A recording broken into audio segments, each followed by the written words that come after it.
I'm Julie Hartman, and here is the noteworthy news for Monday, March 27th, 2023. First, this is a developing story that happened this morning. A shooter entered a Nashville Christian elementary school and shot 3 children and 3 adults. Now, this school is called the Covenant School. It is through preschool to 6th grade. And what we know now is that the shooter is a 28-year-old female, which is obviously very rare for school shooters and shooters in general. Overwhelmingly, they are male. And this woman, though we do not know her name yet, was killed in an encounter when police entered the school this morning.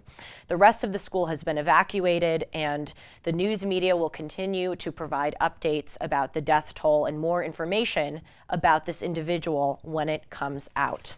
Now, moving on to other news, the Taliban has released new photos of U.S. equipment that they seized in the aftermath of the Afghanistan pullout that happened in 2021 at the direction of our president, Joe Biden. The images here are just stunning of what they posted on Twitter.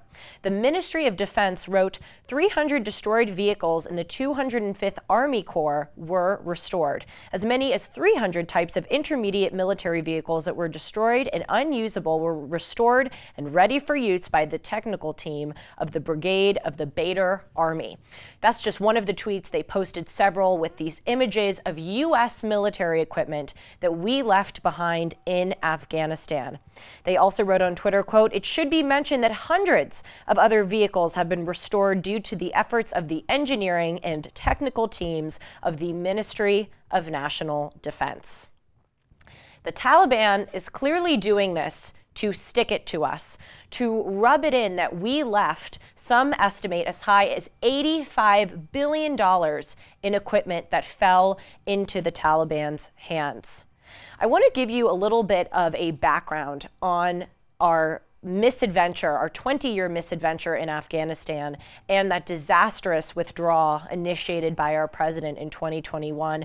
Because what we see here as a result of these tweets is that it was really all for naught.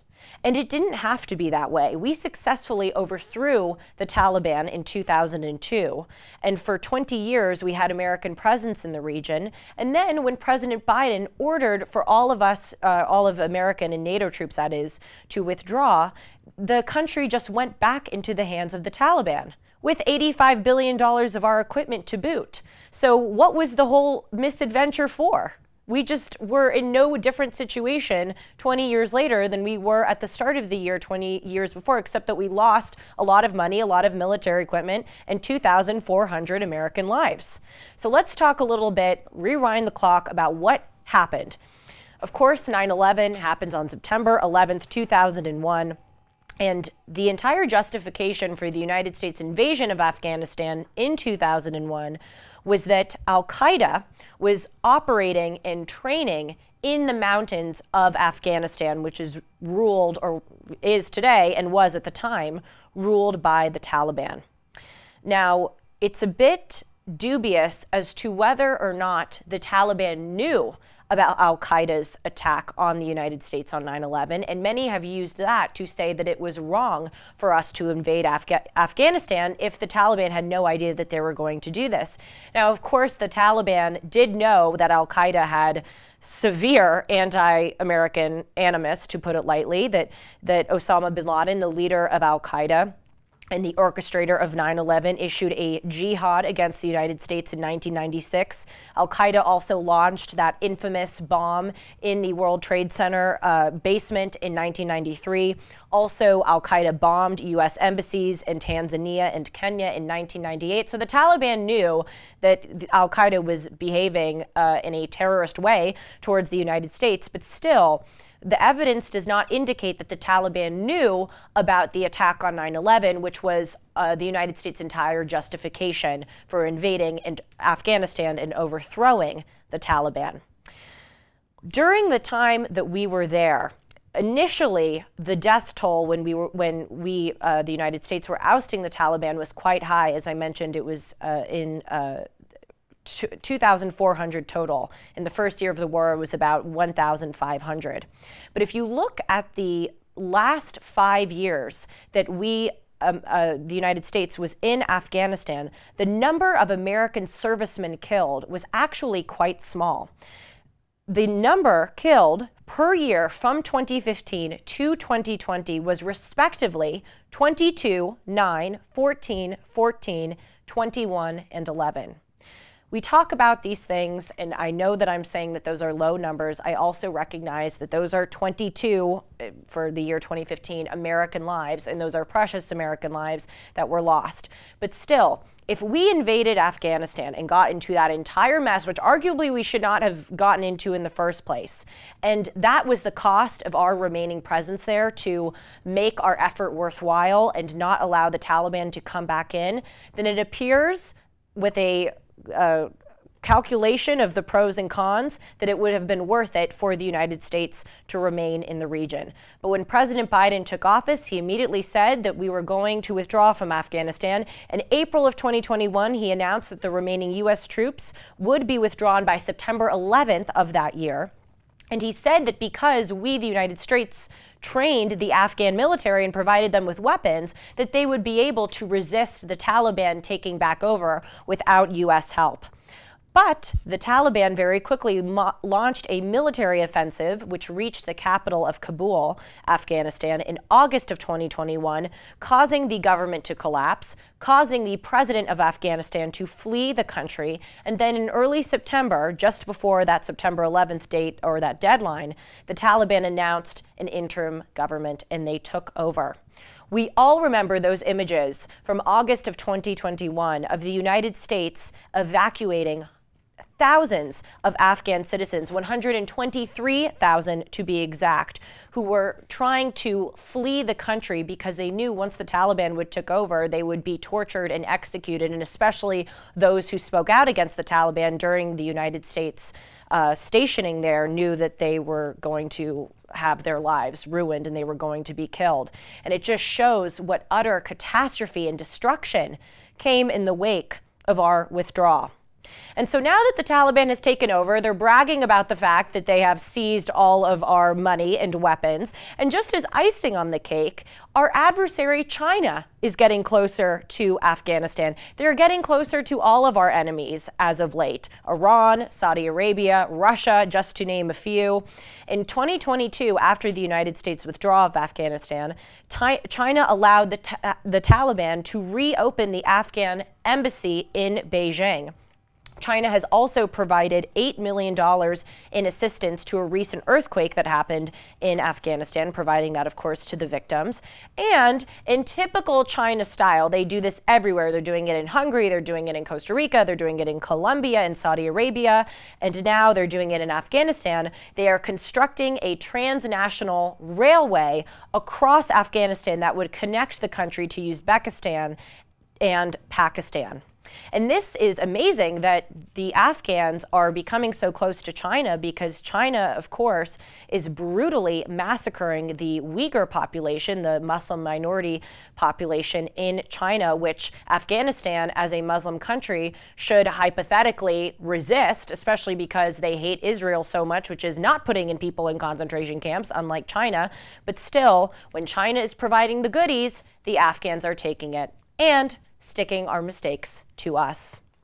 In another story of international news, Kim Jong-un, the dictator of North Korea, has threatened, quote, a radioactive tsunami against his enemies with underwater drones. According to the Wall Street Journal, the North Korean state media said that Kim Jong-un this past weekend oversaw, quote, an attack simulation of an underwater drone capable of carrying nuclear warheads, my God, threatening use of a new weapon that could target the vessels and ports of the United States and its allies. So this drone, as I just said, can create a, quote, radioactive tsunami to destroy enemies' ports and lands, and of course, kill civilians. Now, North Korea has said that joint military exercises that have been conducted in the past few weeks by the United States and South Korea has contributed to, quote, raising tensions on the Korean peninsula that makes Kim Jong-un want to test his own military capabilities. North Korea responded to the U.S. and South Korea military exercises, which included landing drills, by conducting its own drills.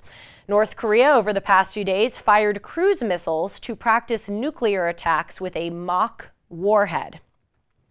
U.S. officials have warned that these clandestine technologies, such as these underwater drones capable of producing a tsunami, could be the future of warfare. When I read stories like this, I can't help but think about the Tower of Babel story, which I'm going to be very proud right now if I can remember the exact chapter of Genesis. Sean will fact check me on this. I believe it is chapter 11 of Genesis. And in the story, people in the Bible want to build a tower up to the sky to, quote, make a name for themselves. And one of the things that God says, which is so wise, he says, quote, if as one people with one language for all, this is how they have begun to act, then nothing that they may propose to do will be out of their reach. And of course, Genesis 11, look who was right. So God confounds their language and disperses them because he sees, as I just quoted, that if this is the way that they're going to behave, then nothing that they propose to do will be out of their reach. Boy, we should contemplate those words. The fact that we are in a world now where our adversary can produce a drone that can create a natural, well, actually no longer, can make a non-natural disaster of a tsunami is just astounding. Even if you look at what we're doing here in the United States, Apple has come out and said that in the next few weeks they will be rolling out a brand new virtual reality headset. The Chinese government is actually trying to manufacture these headsets themselves in order to manipulate their own population, so that their population, it's actually eerily brilliant, can put on these headsets, and the Chinese government doesn't care if their population is living free in these virtual reality headsets as long as they control their citizens' bodies. They don't care what their citizens do in another world as long as on this world they are under the jurisdiction and control of the Chinese. Look at chatbot GBT, where you can type in a prompt and someone can write an essay for you, someone can write a eulogy for you, a birthday card for you. It is just unbelievable how our technology is developing. We have technology historically over the past couple of hundred years has been used to prevent us from getting diseases, from dying, from living more efficiently and comfortably by providing things like planes, fast transportation.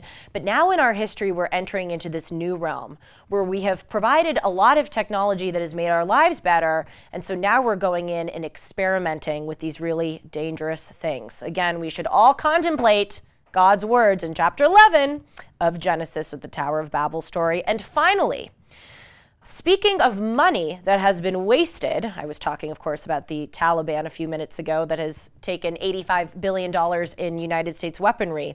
New research has shown that American corporations have pledged a similar number, $83 billion, to Black Lives Matter or to Black Lives Matter related organizations. The Claremont Institute has this amazing database, which I will put in the description down below, where they have tracked since 2020 400 companies that have collectively given $83 billion, that's with a B, dollars to Black Lives Matter. Now, McKinsey & Company has said that they think that this number is far higher.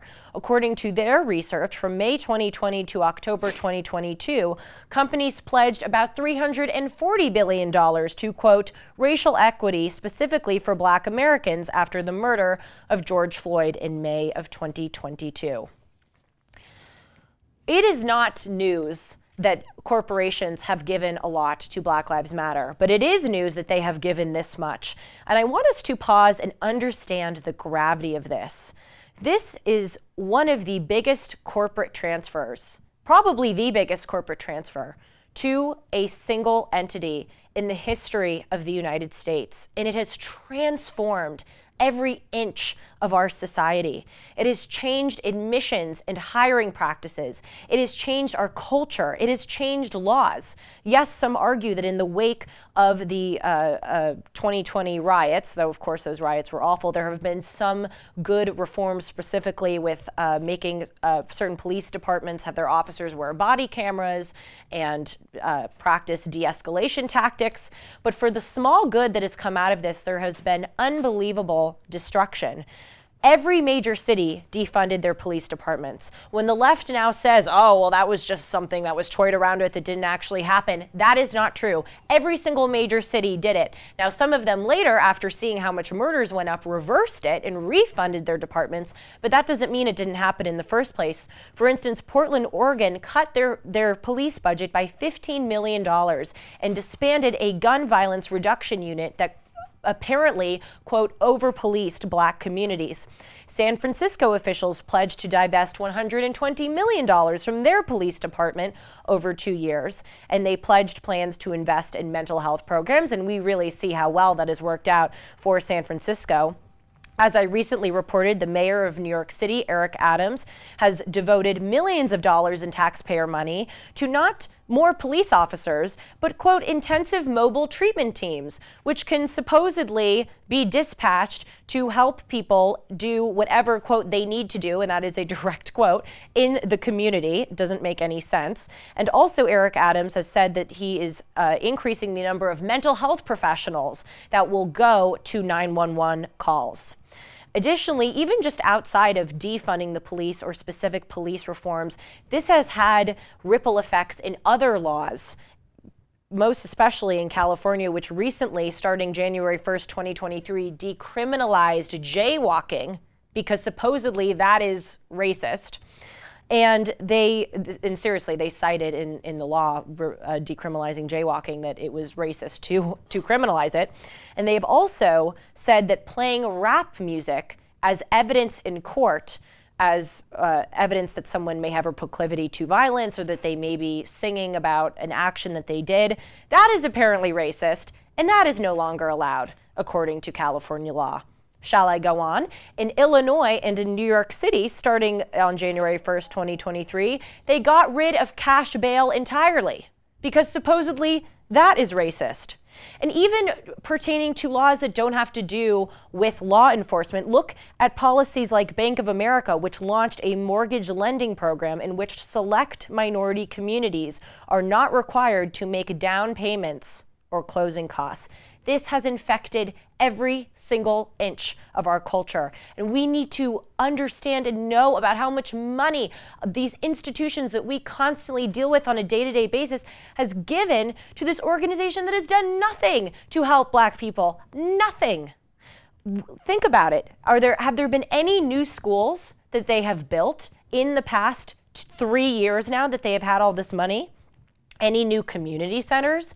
Are they allocating this money towards scholarships? We know that they are taking $6 million, which is a modest amount, to buy mansions in Los Angeles.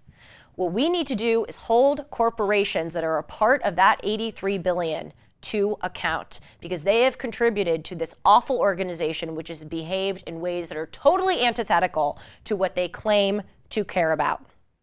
Thank you for watching the news today, and you can, if you want a shorter, more condensed version of it, you can follow me at Julie R. Hartman and watch my 60-second news clips. And again, just a reminder to like, comment, and subscribe to this channel.